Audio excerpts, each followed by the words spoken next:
Bah, where do I begin? I didn't think the folk I met in the town of Gresson were worth scribbling tales about, truth be told.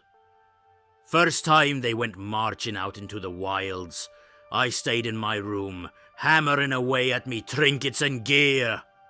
Oh, a fine day it was.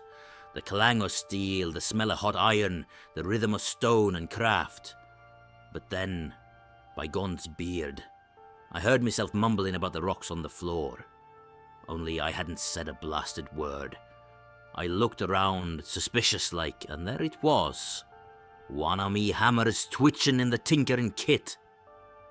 I nearly dropped my beard in surprise. I snatched it up, thrilled, only to let it tumble right on me toe. Cursed loud enough to wake the mountain, I did.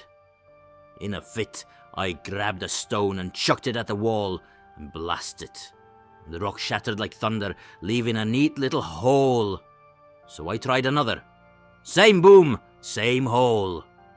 Course I patched him quick. Can't have the guildmaster knocking me door down demanding repairs out of me coin purse. Still, I had to test these stones proper. Wildlife will do, I reckon. But afore that, I thought to give the hammer a closer look. As I reached out, by the stones, it weren't in me hand. It was floating, hovering off to me right, closhed in some ghostly mitt. Took me a moment to realise the hand were mine. Me own will made flesh, or whatever ghostly muck it was. I swung it about, marvelling, till I smacked another blasted hole in the wall. More patching. Bah, I need a cavern big enough for a forge and half a dozen experiments, not these cramped little quarters. Later that night, as I lay abed fiddling with stones in my ghost hand, a thought struck me.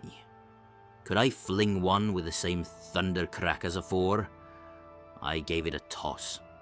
Pah! Nothing but a pebble's plink. Me got twisted. Thought maybe it weren't me at all, just the stones themselves, and I'd squandered them. But I clutched too tight, shut me eyes, muttered, "This'll work, or I'll shave me beard," and hurled one. Crack! A sound sweeter than a cask of ale being opened. Tried again with the ghost hand. Just a dull thud.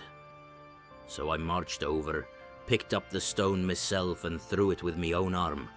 Another mighty crack.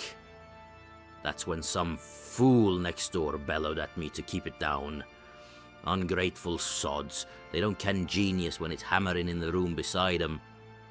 So the stones hold the magic, but the ghost hand's naught but a helper. Can't say I mind. Still, I've got walls to mend again come morning. If I'm lucky, I'll still have me holdfast coin.